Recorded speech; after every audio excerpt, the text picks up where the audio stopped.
Bismillahirrahmanirrahim. Assalamu alaykum, hörmətli televizor görüşlər. Həftəlik Muhim xəbərlər proqramımızı görüşünlərni qızğın qarşı alırıq. Mən Abdullah Yalqın. Proqramımızda bir həftə içində vətənimiz Şərq Türkistan və dünya gün tərtibiga əlaqədar olub ötən ən mühim xəbərlərni huzuruna sunumuz. Qaynamsızlıqlar ekranımızda olsun. Xitoy Sharqiy Turkistondagi tashviqot kuchini nishonla kengaytmoqda.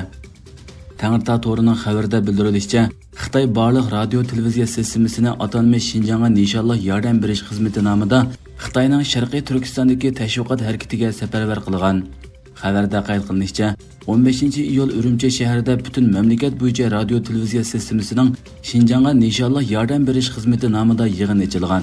Yig'inga Xitoy radio televiziya bosh idorasi partiya guruhining a'zosi, muavin idora boshlig'i Ming Dong, atalmish Uyg'ur Avtonom rayonlik partiya komiteti doimiy komitetining a'zosi, tashviqot bo'limining bo'lim boshlig'i Tianwen qatorliqlar qatnashgan. Yig'inda Xitoy radio televiziya sistemasining atalmish Xinjiangga nishonla yordam berish xizmati muayyanlashtirilgan va buni yanama olg'a siljitishga safarbar qilish kerakligi ta'kidlangan. Tianwen yig'inda yana Xitoy radio televiziya sistemasining atalmish Xinjiangda Xitoy madaniyati bilan oziqlantirish xizmatidagi asosli kuch ekanligini, bu orqali Sharqiy Turkistonda asosiy baza qurish, jiddiy voqealarga taqobil turish radio sistemasi qurish, radio televiziyani hamma oilalarda umumlashtirish qatorliq maqsadli qurilishlarni yo'lga qo'yish kerakligini ta'kidlagan.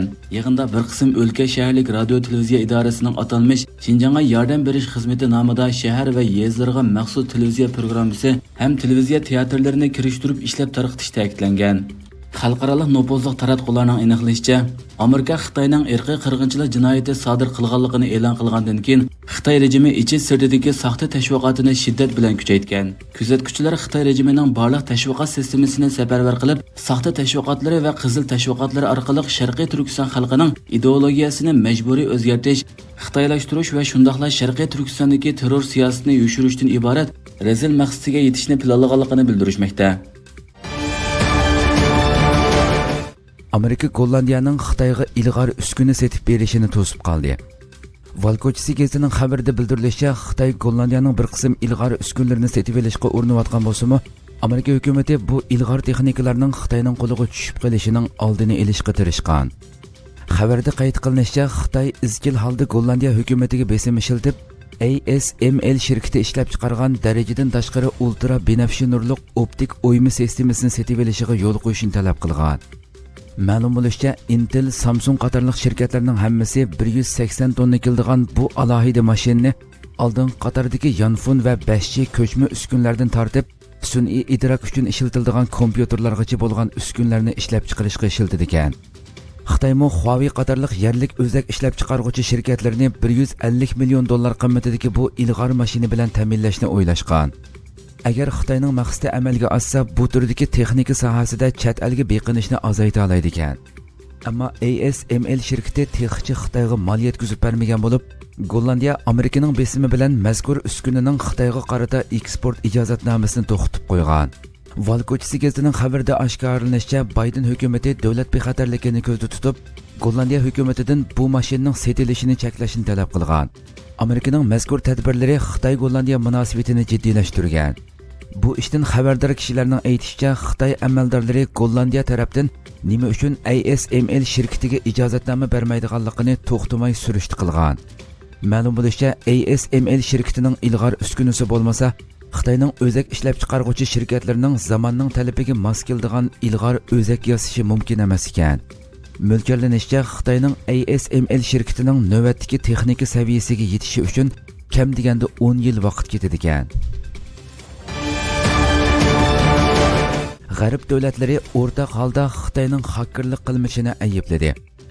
Germaniya ovozining xabarida bildirilishicha, 19-iyul Amerika boshchiligidagi g'arb davlatlari birla vaqtda Xitoyni yomon g'arazlik tor hujumi qo'zg'ash bilan ayblagan. Xabarda qayd qilinishicha, Amerika, Yevropa ittifoqi, Angliya, Avstraliya, Kanada, Yangi Zelandiya, Yaponiya va Shimoliy Atlantik Akti tashkiloti qatorliq davlat va xalqaro tashkilotlar o'xshamagan iboralar bilan Xitoyning tor hujumi qilmishini ayblagan. Buning ichida Amerikaning bayonoti eng qattiq bo'lib, Prezident Bayden Xitoy rejimining tor hujumi jinoyatchilarini qanot ostiga olganligini, ularga fursat yaratib berganligini qattiq tanqid qilgan. Amerikadagi ko'plagan axborot organlari Xitoy qo'llagan tor hakkerlarining Amerika va ittifoqdoshlarining kompyuter sistemasiga hujum qilish uchun 50 dan ortiq strategiya, texnika va usulni qo'llanganligini tafsiliy bayon qilgan.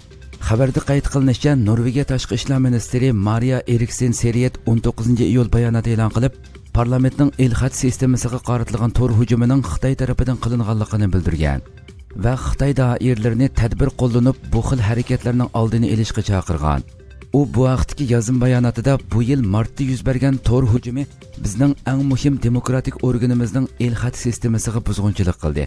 Biz bu xil hujumga tegishlik inkos qaytaramiz degan. Norvegiya tashqi ishlar ministrligining bildirishicha, Norvegiya istixborot organining tekshirish doklati bu hujumning Xitoyda harakat qilayotgan guruhlardan kelganligini ko'rsatib berganligini bildirgan. Norvegiyaning bir necha ittifoqdoshi Yevropa ittifoqi va Microsoft shirkati bu uchurni dalillagan.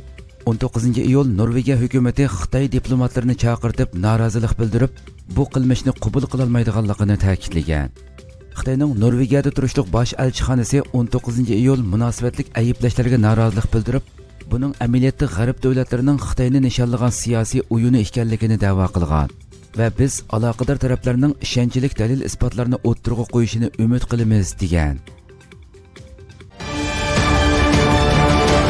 Pakistan amaldori Xitoy avtobusini portlatish vaqasi bir terrorlik hujumi dedi. New York vaqt gazetining 19-iyuldagi xabarda bildirilishicha, Pokistonning bir yuqori darajalik amaldori Pokistondagi suv elektr qurilishiga yaqin yerda yuz bergan 9 Xitoy ishchining o'lishini keltirib chiqargan avtobus portlash vaqasining terrorlik hujumi ekanligini bildirgan. Ismini oshkorlashni xohlamagan mazkur amaldorning bildirishicha, o'zini qo'shib portlatqich dori qajlangan mashinani Xitoy ishchilarining mashina atritiga so'qqan. Ayni vaqtda Xitoy ishchilar poytaxt Islomobodning shimoliy tarafidagi yirik shahar Dasudagi ish maydoniga qarab ketayotgan ekan. Bildirilishicha, bu qitimliq portlash Xitoy qurilish shirkati Girjuba guruhining ishchilarini ilib mangan 2 avtobusga og'ir ziyon solgan. Avtobuslarning biri to'pa yo'lga qanqib chiqib, tik qiyadan pastga tushib, kuchlik oqayotgan Hindi daryosi qirg'iga to'xtab qolgan. Xitoy xizmatchilari va diplomatlari ilgirmi hujum nishoni bo'lib kelgan bo'lsa-mu, ammo chorshanba kundagi voqea bugunga qadar Xitoy eng og'ir talafotga uchragan bir voqea bo'lib qolgan. Xinhua agentligining xabar qilishicha, Xitoy bosh ministri Li Keqiang Pokiston bosh ministri Imron Xonga telefon qilib, bomba portlash vaqasini tafsiliy tekshirishni talab qilgan hamda vaqani terrorlik harakati deb atagan. CCTV Xitoy kanalining xabarida bildirilishicha, chorshanba kuni atdiganda mashina atriti shirkat xizmatchilari turgan qo'ridan chiqib, uzun o'tmayla portlash yuz bergan. Hujumda 13 odam o'lgan, boshqa kam deganda 41 odam yaralangan. Mashina atritiga hamroh bo'lib mangan 2 amalliq saqlovchimi portlashda o'lgan. Ma'lum bo'lishicha, hozirgacha hech qanday tashkilot bu voqeaning javobgarligini ustiga olmagan. Juma kuni Xitoyning bir tekshirish guruhi Islomobodga yetib kelib, Pokiston doiralarining tekshirishiga hamkorlashadiganligini aytgan. Amerikalik danglik o'lima Hit xutbasida Uyg'urlar haqida maxsus to'xtaldi. Sharqiy Turkiston xalqi boshdan kechirayotgan dahshatli zulm xalqaro jamiyatning diqqatini qo'zg'ayotgan bir paytda bir qism mashhur shaxslar Uyg'urlar uchun ovoz chiqarmoqda. Amerikadagi danglik o'lima doktor Umar Sulaymonmi bu yillik Qurbon hayit xutbasida Uyg'urlar haqida maxsus to'xtaldi. Doktor Umar Sulaymon xutba so'zlash uchun chiqqanda Sharqiy Turkistonning bayrog'i tushirilgan ko'k rangli sharpa ortib olgan bo'lib, xutbaning oxirida butun dunyodagi musulmonlarning bir ummat ekanligini, dunyoning har qaysi joylarida zulmga uchrayotgan musulmonlar uchun turli usullar bilan harakatga o'tish kerakligini ta'kidladi va sharpisini Sharqiy Turkiston bayrog'ini ko'rsatib turib, bu bo'lsa Sharqiy Turkiston navbatda dunyodagi eng og'ir inson haqlari dafsanchiligiga uchrayotgan joy. Millionlagan kishilar jazo lagerlariga qamalgan, mustaqilligi, izzat hurmati tortib olingan. Ammo aramizda qaysilar ular haqida bir narsa bilamiz dedi. U yana har qaysi ijtimoiy taratquv hisoblarida bu haqda yozma yo'llab, bugungi xutbada men kafiya bilan Sharqiy Turkistonning bayrog'ini taqib oldim.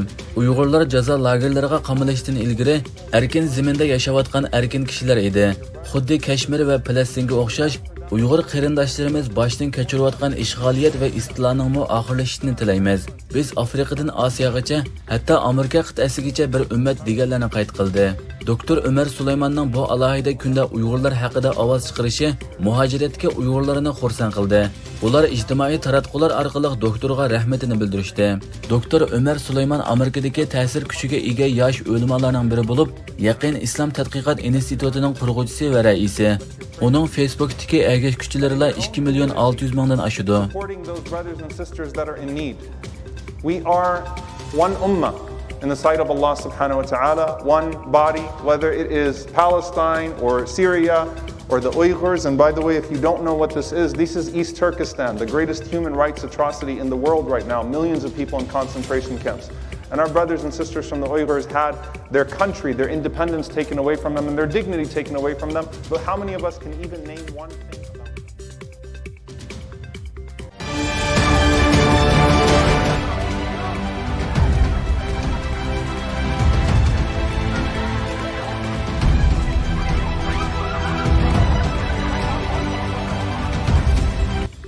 Xitoydagi afat o'lish, yaralanish va g'oyat zo'r iqtisodiy ziyon keltirib chiqardi.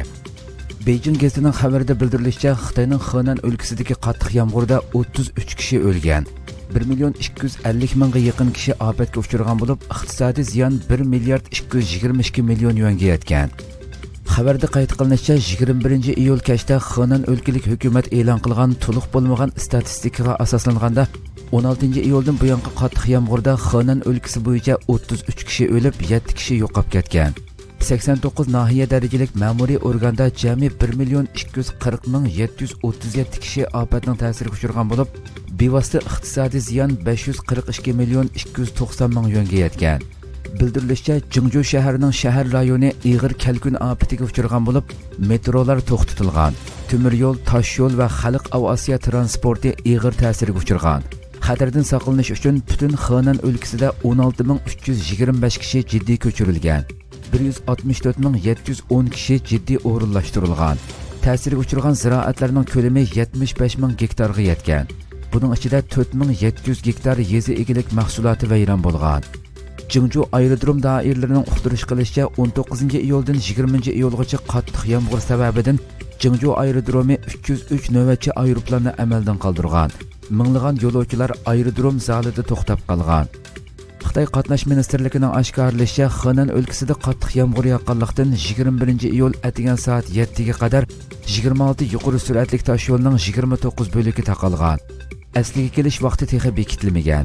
Xonanning 8 davlat yo'li va 8 o'lka yo'liga tava 30 yo'l bo'ligi qattiq yomg'ir sababidan vayron bo'lgan. Muxbirning Henan o'lkalik jiddiy ishlarni bartaraf qilish tarmog'idan egilishicha, 16 iyuldan boshlab o'lka tabaligidagi 103 nahiya, shahar, rayon va 877 yezi bozorda 3,400,000 kishi ofatga uchragan bo'lib, 33 odam o'lib, 8 kishi yo'qolib ketgan. 256,000 kishi boshqa yerga o'rinlashtirilgan. Ta'sirga uchragan ziroatlarning ko'lami 215,000 gektarga, bevosita iqtisodiy ziyon 1,222 million yuanga yetgan. Bildirilishicha, navbatdagi sel ofati 60 yildan buyon Xitoyda ko'rilgan eng og'ir sel ofati ekan.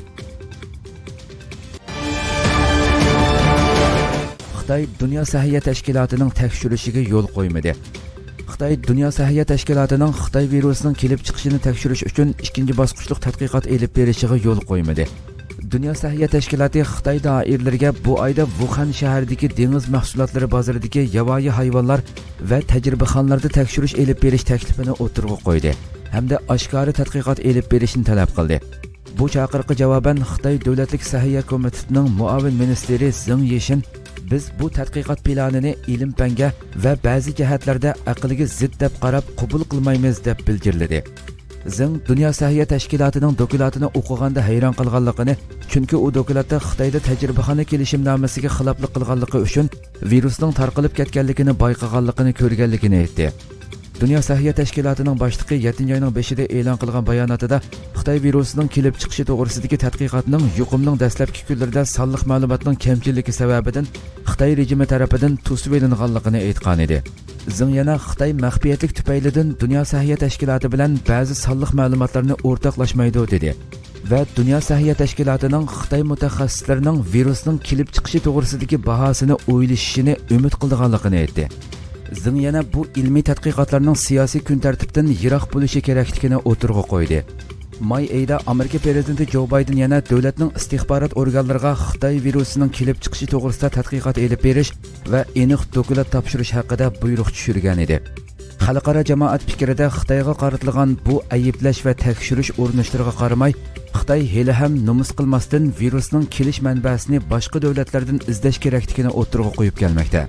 Dünya Səhiyyə Təşkilatı tədqiqat qrupisining Xitoy amaldori Liang Wannian boshqa davlatlarda boshqa hayvonlar bo'libmi shaparanglar ustida tadqiqot elib berish kerakligini o'tirg'a qo'ydi. Wannian yana boshqa davlatlardagi tajribaxondan tarqalib ketish ehtimolligini baholash kerakligini ilgari surdi. Xitoy doiralari yana Wuhandagi virusning kelib chiqish manbasi deb gumon qilingan Wuhan Virus instituti tajribaxonasining 2019-yildagi sonliq ma'lumotlarning taqilishini tap tortmasdan tor hujumining oldini olish uchun deb tushuntirdi.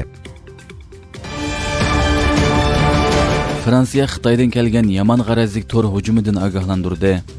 Fransiya Xalqaro radiosuning xabarida bildirilishicha, 21-iyul Fransiya davlatlik uchur sistemasi bexatarlik idorasining boshlig'i Fransiyaning Xitoy bilan munosabati bo'lgan xakerlar guruhining cho'ng tipdagi yomon g'arazlik tor hujumiga uchirganligini bildirgan. Fransiya davlatlik uchur sistemasi bexatarlik idorasining boshlig'i Guillaume Popard bu vaqtdagi bayonotida Fransiyaning hozir chet elning zo'r ko'lamdagi tor hujumiga uchrayotganligini bildirgan va APT-31 deb ataladigan mazkur xakerlar guruhining Xitoy bilan munosabati borligini aniq ko'rsatib o'tgan. Fransiya hukumati navbatda qaysi shirkatlarning xakerlar hujumiga uchirganligini oshkorlamagan. Ammo faqat APT-31 xakerlar guruhining Fransiyadagi nurg'un o'rinlarga keng ko'lamli tor hujumi qilayotganligini ko'rsatgan. Mazkur xakerlar guruhi odatda josuslik yoki texnika o'g'irlash bilan shug'ullanadigan. Fransiya davlatlik uchur sistemasi bexatarlik idorasining uqtirishiga asoslanganda xakerlar uylariga o'rnatilgan routerni yetkazish nuqtasi sifatida qo'llanib, o'shirin holda iz qo'g'laydigan yoki hujum qo'zg'aydigan. Ammo bu uqtirishdimi hujumga uchirgan o'rinlar aniq ko'rsatilmagan. Bildirilishicha, bu tor hujumi bu yil 3-oyning 5-ida yuz bergan Amerikadagi Microsoftning ilxas sistemasiga qaratilgan tor hujumiga o'xshamaydi ekan. Ayni vaqtda bu hujumga dunyodagi 10 minglagan Amerika tashkilotlari va mulozimatlariga ta'sir qilgan. 19-iyuldan boshlab Amerika, Yevropa Ittifoqi, Angliya, Avstraliya, Yangi Zelandiya, Kanada, Yaponiya va Shimoliy Atlantik ahdi tashkiloti ilgari keyin bo'lib ogohlantirish chiqarib, bular hozir uchrayotgan xakerlar hujumining Xitoydan kelganligini bildirgan. Birlashma agentligi muxbirlari Urumchidagi yana bir jazo lagerini jazmlashtirdi. Bir necha oy ilgari Amerika Birlashma agentligi muxbirlari Urumchidagi 3-tutib turish markazini ziyorat qilgan bo'lib, uning jazo lageri sifatida ishlatilganligini jazmlashtirgan. Amerika Birlashma agentligining muxbirlari bu yil 4-oyda oz uchraydigan axborot faoliyatiga qatnashib, Davanchingdagi Urumchi 3-tutib turish markazini ziyorat qilgan. Ular tunji bo'lib Xitoy tarafidan ziyorat qilishga ruxsat qilingan g'arb taratqusi bo'lish sifati bilan 22-iyul bu haqda maxsus xabar e'lon qilib, ziyorat jarayonini tunishtirgan. Xabarda oshkorlanishicha, muxbir taxminan 240 kamera va mazkur tutib turish markazidagi kameralarda mahbus kiyimi kiygan Uyg'urlarning dog' yerda tik o'ltirib, televizordan Kompartiyaning tarixi bayon qilingan mazmunlarni ko'rayotganligini ko'rgan. Urumchi 3-tutib turish markazining ko'lami taxminan 900 ming kvadrat metrga yaqin bo'lib, dunyodagi eng chong tutib turish markazi deb qarashga bo'ldi ekan. Bildirilishicha, Xitoy amaldorlari bu o'rinda qancha kishining tutib turilganligini oshkorlashni rad qilgan. Birlashma agentligi sun'iy hamroh suratlarga asosan bu o'rinda taxminan 10 ming odam qamalganligini mo'ljallab chiqqan. Sun'iy hamroh suratlardan ma'lum bo'lishicha, Davanchingdagi mazkur tutib turish o'rni 2019-yili 1.65 kilometrga yaqin kengaytirilgan. Birlashma agentligining xabarida qayd qilinishicha, bu tutib turish o'rnining ko'lami Xitoyning yanada Sharqiy Turkistondagi Uyg'ur qatorliq millatlarni davomli zo'r ko'lamda tutqun qilishni planlayotganligini ko'rsatib beradigan. Xitoy Amerika amaldorlariga jazo e'lon qildi. Amerika ovozining xabarida bildirilishicha, Xitoy 23-iyul Amerikaning sobiq savdo ministri qatorliq 6 shaxs va 1 o'rinni jazolaydiganligini e'lon qilgan. Xabarda qayd qilinishicha, Amerika muavin tashqi ishlar ministerining Xitoy ziyorati harfisida Xitoy tashqi ishlar ministrligi Amerikaning sobiq savdo ishlari ministri Wilbur Ross qatorliq 6 shaxs va 1 o'ringa jazo yurgizadiganligi haqida bayonot e'lon qilgan.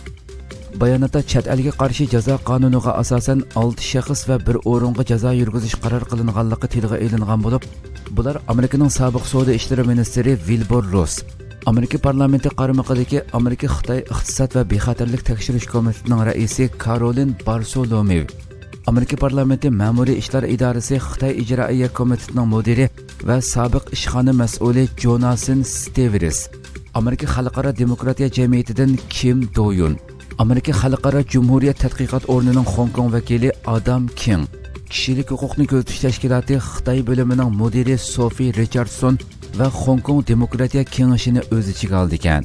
Oqsaroy bayonotchisi Jen Psaki Amerikaning Xitoyning harakatidan qo'rqib qolmaydiganligini, ammo Amerikaning Xitoyga qaratgan barliq jazolarni davomli ijro qiladiganligini bildirib inkos qaytardi. Xitoy jazo tizimligiga kirgizgan shaxs va organlarmi buningga ifoda bildirib, Xitoyning bu harakatining o'z xizmatiga qilchi ta'sir ko'rsatmaydiganligini bildirishdi. Ma'lum bo'lishicha, Amerika hukumatı 16-iyul Xitoyning Hong Kongdagi erkinlikni bostirish qilmishiga qarshi savdo ogohlantirishi chiqarib, Hong Kong Xitoy aloqa ishxonasining 7 muavin mudiriga iqtisodiy jazo yurgizgan edi. Xitoy Tashqi ishlar ministrligi Bayden hukumatining savdo ogohlantirishi va bir qism Xitoy amaldorlariga yurgizgan jazoga qarshi bu tadbirni qo'llangan. Xitoy Tashqi ishlar ministrligi bayonotida yana Hong Kong masalasi Xitoyning ichki ishi, tashqi kuchlarning Hong Kong ishlariga aralashmoqchi bo'lishi mas'uliyatsizlik degan. Amerika biz Xitoyning Irandan neft setib olishiga mudohala qilishimiz mumkin dedi. T24 to'rining 23-iyuldagi xabarda bildirilishicha, bir Amerika amaldori Iranning Amerika bilan o'tkazib kelayotgan yadro suhbatiga qaytib kelmasligi yoki yangi bosqichda texmo qattiq pozitsiya tutish ehtimoliga qarshi Iranning Xitoyga neft setishini cheklash haqida tadbir qo'llanishni o'ylashayotganligini bildirdi.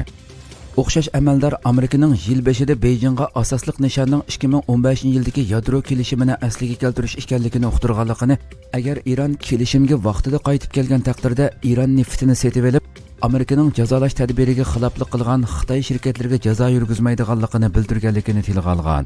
Iranning Viyannada vositlik suhbatni qachon asliga keltiradiganligi, yangi prezident Ibrohim Raisining 20-iyun oxirlashgan yerdan suhbatni asliga keltirishni xohlamaydiganligi yoki suhbatni yangidan boshlashni talab qilmaydiganligi qatorliq savollar javobsiz turmoqda.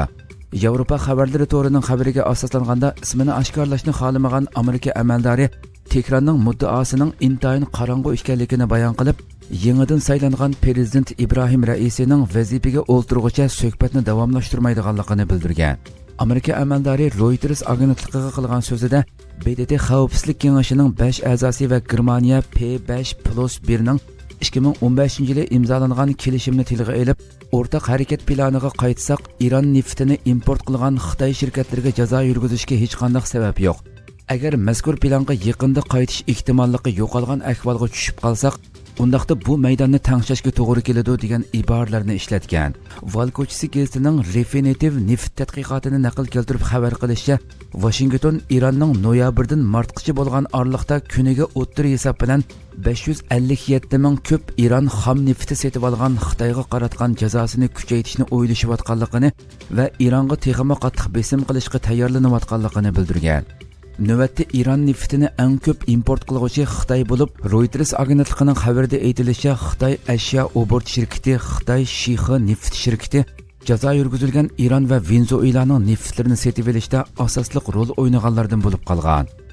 Brookings institutining analitchisi Robert Einhornning so'ziga asoslanganda, Amerika amaldorlarining Ironga texmo qattiq bostirish ehtimolligiga ishorat qilishi amaliyotda Washingtonning Tehronga ba'zi ishlarning badali bo'lganligi haqidagi yoshirin tahdidi bo'lishi mumkin ekan.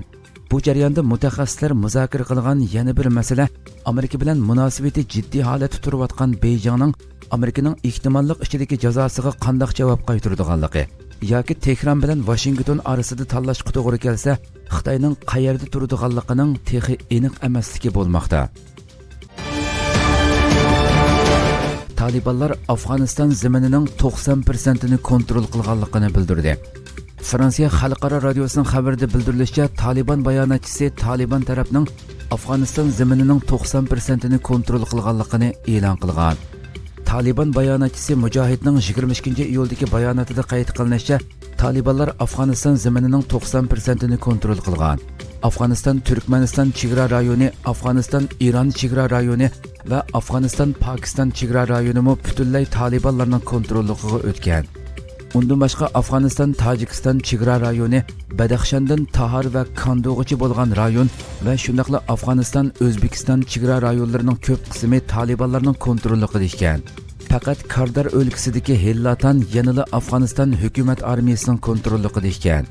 Bildirilishicha, Amerika armiyasi chekingandan keyin Afg'oniston hukumat armiyasi bilan Talibanlar o'rtasidagi to'qinish texmo kaskinlashgan. Talibanlar yezilarning ko'p qism joylarini egallab bo'lgandan keyin cho'ng shaharlarga hujum qo'zg'agan. Qurbon hayitdan keyin Afg'oniston hukumati bilan Taliban vakillar o'maki qatorda tunji uchrashgan. Ikki taraf suhbat musofasini tiziltishga qo'shilgan. Rossiya prezidentining Afg'onistondagi alohida vakili va Rossiya tashqi ishlar ministrligi 2-Osiyo bo'limining mudiri Kabulovning qarashicha, ilgari Afg'oniston talibanlari siyosiy murassa qilishga tayyor ekan. Biroq ularning yuqori darajali siyosat belgilovchilari yanada yetarlik urushga tayyorlik qilgan. Afg'oniston tashqi ishlar ministrligi Doha kelishimi imzolangandan keyin talibanlar kelishimning zo'ravonlikni azaytish mazmuniga xiloflik qildi deb ayblagan. Qadrli ko'ruvchilarimiz, shunday qilib bu haftalik muhim xabarlar programmamiz bu yerda oxirlashdi. Hafta oxiridagi dam olishinglarning xayrli o'tishiga tilakdoshlik bildirish bilan atki kunlik xabarlarimizni ko'rishgacha omon bo'linglar. Shunday ekran orqasidagi barliq xizmatdoshlarimga ko'p rahmat aytaman. Assalomu alaykum va rahmatulloh.